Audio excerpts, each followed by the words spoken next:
नमस्ते। ट्रंप साहब की जिंदगी का सबसे बड़ा मकसद क्या है?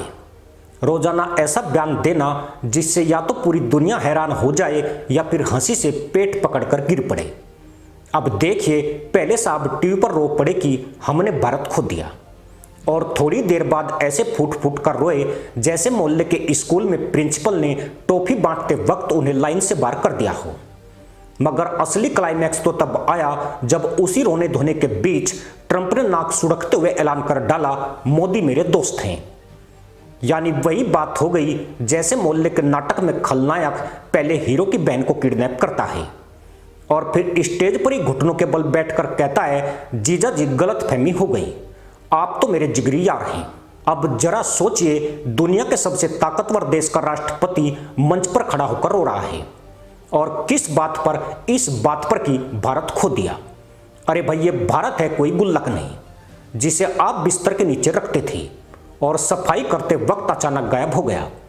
भारत कोई छुट्टा सिक्का भी नहीं है कि जेब से गिर जाए और दुकान के बाहर का बच्चा उठाकर भाग जाए।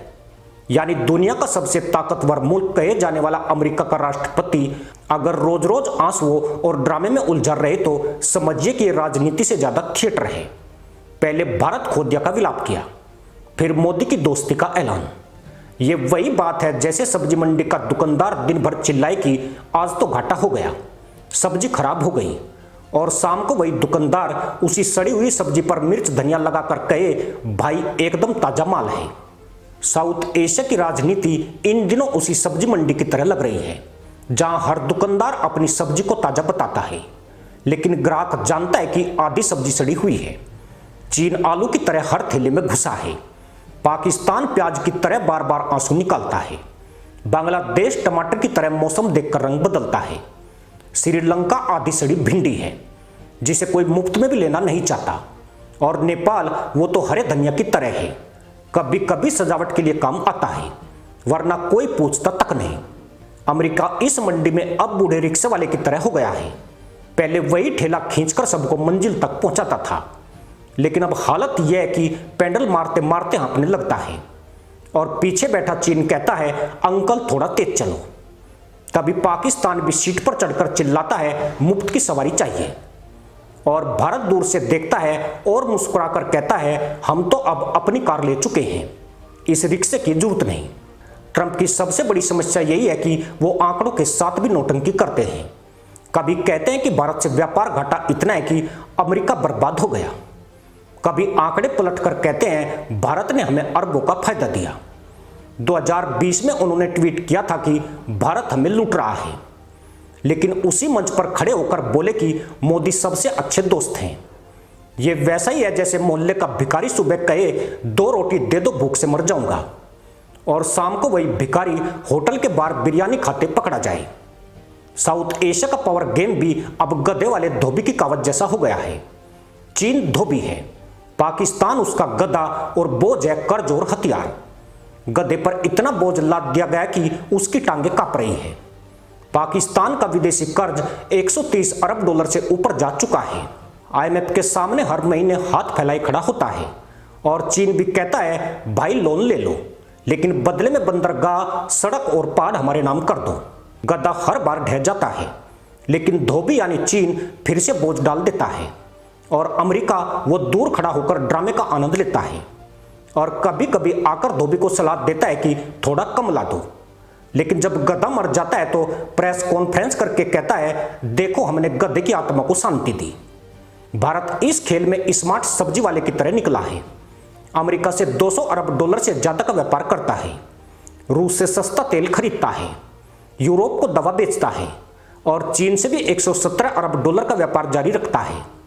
सबको वही देता है जो उसे चाहिए, लेकिन तराजू हमेशा अपने हिसाब से झुकाता है, और जब कोई ग्राहक यानी अमेरिका ज्यादा मोल भाव करता है तो भारत ऊपर से हरी मिर्च डालकर कह देता है, ले लो भाई, बोनस ही समझ लो। ट्रंप का अगला नाटक इसी मंडी के बीच लिखा जाएगा। हो सकता है कि कल वो मंच पर आकर रोने लगे कि हमने पाकिस्तान खो दिया। ये वही पाकिस्तान है जिसे अमेरिका ने 20 साल तक अफगानिस्तान के नाम पर अरबों डॉलर झोंक कर पाला, और फिर एक दिन पता चला कि वही पाकिस्तान तालिबान को दूध पिला रहा था। अब अगर ट्रंप इसे खोने पर रोए तो हंसी रोकना मुश्किल हो जाएगा। ये वैसा ही है जैसे कोई कबाड़ वाला घर घर घूमकर बोले पुराना माल दे दो मैं खरीदूंगा, और जब कोई टूटे हुए बर्तन दे दे तो अगली गली में जाकर कहे भाई मेरे हाथ सोने की थाली आते आते रह गई। ट्रंप का अगला नाटक अफगानिस्तान पर भी हो सकता है। अमेरिका ने वहां $2 ट्रिलियन खर्च किए, 20 साल में 2400 से ज्यादा सैनिक मारे गए, और नतीजा ये निकला कि तालिबान फिर से सत्ता में है। अब ट्रंप रोते हुए कह सकते हैं हमने अफगानिस्तान खो दिया, लेकिन तालिबान मेरे दोस्त हैं। यह वही कहानी होगी जैसे बेरोजगार लड़का गली में कहे कि कंपनी ने मुझे निकाल दिया, लेकिन मालिक अभी भी मुझे दोस्त मानते हैं। साउथ एशिया का नया खेल यही है कि भारत अमेरिका के बिना भी मजबूत हो रहा है। चीन हर जगह अपनी दुकान खोल रहा है।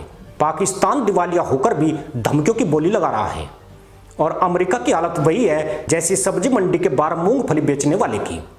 पहले लोग मूंगफली खरीदने उसके पास आते थे, अब सब कहते हैं भाई डाइट खराब हो जाएगी।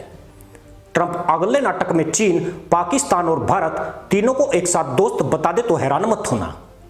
ये वही नौटंकी होगी जैसे शादी में नकली बाजे वाला तीनों गाने एक साथ बजा दे, यानी भजन भी, कव्वाली भी और डीजे की धुन भी। दर्शक कंफ्यूज हो जाएंगे कि नाचे या मंदिर जाए। ट्रंप का भारत खोने वाला ड्रामा दरअसल एक पॉलिटिकल सोप ओपेरा है। कभी विलेन, कभी हीरो, कभी कॉमेडियन, सब एक ही शरीर में समाये हुए हैं। लेकिन सबसे मजेदार बात यह कि चाहे वो कितना भी रोले, हकीकत यही है कि भारत कहीं खोया नहीं। हाँ, ट्रंप की अकल, उनका ट्विटर अकाउंट और उनकी नोबेल की उम्मीद जरूर खो गई, और मोदी वो अब भी दुनिया के मंच पर तिरंगा लहराकर मुस्कुरा रहे हैं। इसी के साथ अनुमति दोस्तों, जय हिंद, वंदे मातरम।